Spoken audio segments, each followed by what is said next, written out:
acompaña en esta mesa. Buenos días. El letrado. Bueno, gracias por invitarme. No, gracias a usted por acompañarnos. Bueno, estamos especialmente preocupados porque después de anunciar a bombo y platillo la eliminación del delito de sedición, ahora vienen con la eliminación del delito de malversación de fondos públicos. Esto es un desarme total del endamaje, del andamiaje institucional. Para mí, luego si queréis entramos en las consideraciones jurídicas, pero para mí es uno de los hechos más graves posiblemente desde el golpe de Estado de Cataluña, pero me ponemos incluso al 23F. Es decir, hablamos de que es que, porque esto es jurídicamente lo que se pretende, y ahora lo explicaré, es directamente revocar una sentencia y buscar la absolución de los que fueron condenados por sedición. Para mí es un hecho gravísimo. Una amnistía encubierta, decía el Tribunal Claro, Supremo. porque yo si queréis os lo explico. Es decir, aquí al final, tanto el PSOE, imagino, y los catalanes, los grupos independentistas, tienen sus letrados y son buenos. Y aquí se nos pretende vender no, es que vamos al modificar el delito de sedición, lo revocamos, lo quitamos del Código Penal, pero creamos un subtipo agravado dentro del delito de funcionarios públicos. Lo que hacemos es que entonces la pena que tenían en su día, esa pena hay que reducirla de acuerdo con el nuevo delito. Es imposible, es que jurídicamente, creo que entendáis, es imposible. Lo que se pretende con esta proposición de ley es directamente... ¿Cómo que es imposible? Sí, os lo voy a explicar, es jurídicamente imposible. Aparte, cada vez vais a ver más artículos jurídicos que llegan a esta conclusión. No ya la de que hay que rebajar las penas, sino que es que conlleva la absolución directamente del delito de sedición. Os lo voy a explicar. El delito de sedición, por el que han sido condenados, el delito que estaba vigente en el año 2017 cuando se produce el golpe de Estado en Cataluña y la declaración de independencia. El delito de desórdenes públicos agravado, que se quiere aprobar, no existe ese delito, se quiere aprobar ahora. El derecho penal...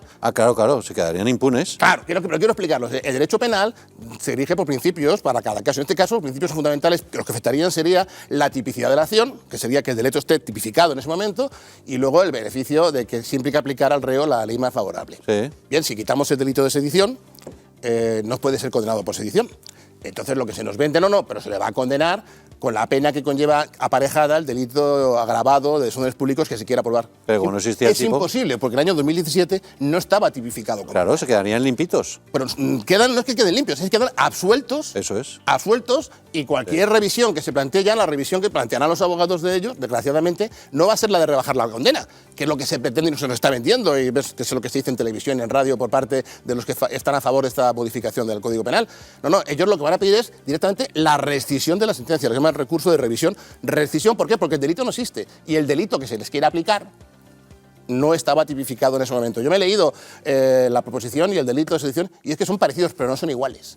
A nadie se le puede condenar por una cosa que no estaba tipificada en su día como delito. Claro. ¿Y podrían ser incluso indemnizados los golpistas? No, en ese caso no, porque para que lo entendáis es como cuando alguien que está en prisión provisional luego se dicta una sentencia resolutoria. Si la sentencia resolutoria es porque no ha cometido los hechos, sí procede indemnización. Aquí se han cometido los hechos. Si es porque sencillamente no se ha conseguido probar que era culpable, no hay indemnización. Pero lo que no habría sería ni antecedentes penales respecto del delito de sedición. Desaparece a todos los efectos. Es una amnistía encubierta. Si a eso encima se le suma lo que se pretende, que es lo que he ido esta mañana en radio, que grupos parlamentarios como RC presenten unas enmiendas al proyecto de ley, a la proposición de ley, que han presentado Podemos y el PSOE, para penalizar la malversación de caudales públicos cuando no recibe el propio delincuente el dinero, que es por lo que han sido condenados, la absolución es absoluta por los dos delitos.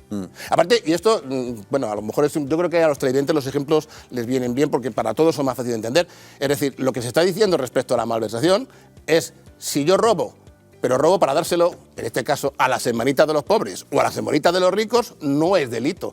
Esto es una barbaridad jurídica. Usted está robando al Estado, usted está malversando caudales públicos con independencia de que se metan en el bolsillo y se lo dé a otro. Que no son Robin Hood, que no está robando para dárselo a las hermanitas de los pobres, está robando para dárselo al Partido Socialista, del que forma parte y del que es beneficiario. Claro, y sobre todo aparte que esta reforma, encima, lo que se pretende con ella ya no solamente la absolución total, ya no solo por el delito de sedición, sino por la malversación de caudales públicos de los encausados y condenados por el Supremo en el juicio del proceso, sino que conlllevaría también la absolución directamente de los condenados por el Un segundito, es que se ha convertido en una especie de experto en derecho penal, una cosa alucinante. Pero hay que decir que Aragonés dice que ha llegado a un acuerdo con el Estado, no ha llegado a un acuerdo con Sánchez, que no es lo mismo. Exacto. Una pregunta que le quiero hacer al letrado. ¿El próximo gobierno que venga, si no es del Partido Socialista, puede contrarreformar esta reforma? Es decir, ¿puede volver al statu quo?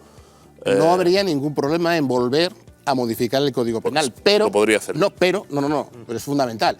Es que resulta que hemos dicho que hay un principio que es que hay que aplicar al reo siempre la ley más favorable. La más favorable. No se le podría aplicar la nueva ley.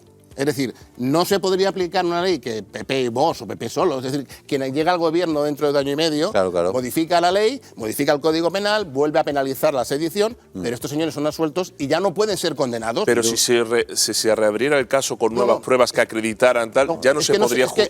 No se puede juzgar dos veces lo mismo. Claro, que no es el cuñado. En fin, pero todo esto viene a cuento del derecho comparado, porque claro, desde el Partido Socialista y desde Podemos ha vendido que claro, que es que tenemos que homologarnos con la Unión Europea. Y no, es que varios países de la Unión Europea tienen un delito mucho más duro. Pero es que, Carlos, lo que no existe en ningún país de la Unión Europea es eso de modificar el Código Penal para el delincuente. No existe ningún caso en el derecho comparado europeo. Primero, como bien has dicho, existen países en la Unión Europea que tienen condenas mucho más altas y siguen manteniendo delitos de sedición.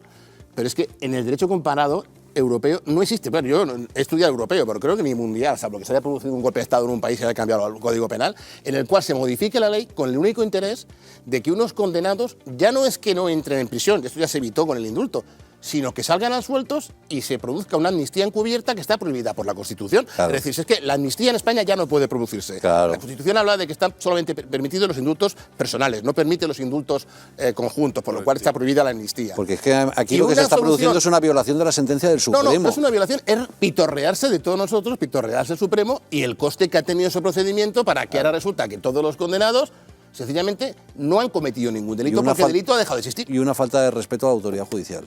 Bueno, para mí sencillamente es tomarles el pelo. O sea, aquí se ha hecho trabajar a las administraciones del Estado para defender el Estado del ataque que estábamos sufriendo por personas que querían separar parte de nuestro país, para ahora llegar y decir, no ha ocurrido nada. Claro. Y ya no aquí solamente les perdono, les indulto, sino que encima es que me olvido lo que ocurre. Y cuando el Poder Ejecutivo desactiva la ley y se pone por encima de la ley, es decir, cuando un señor que preside un gobierno se salta la ley y se pone por encima de la ley, eso se le llama autocracia, que es lo que estamos viviendo. Para mí, ya he dicho al principio que es uno de los hechos jurídicos más graves que han ocurrido en España en los últimos 40 años. Pues lo ha dicho usted y lo estamos viendo cada día, una autocracia. Y ya no es solo que haya desactivado la sentencia del Supremo, no sea solo que se pone por encima del poder de la ley y que no se somete como el resto de los españoles, es que todas las instituciones están al servicio de un señor y su carácter despótico. Eso es una autocracia, para que los telespectadores lo sepan, no es una democracia. Una democracia de bajísima intensidad. Bueno, les hablábamos antes de...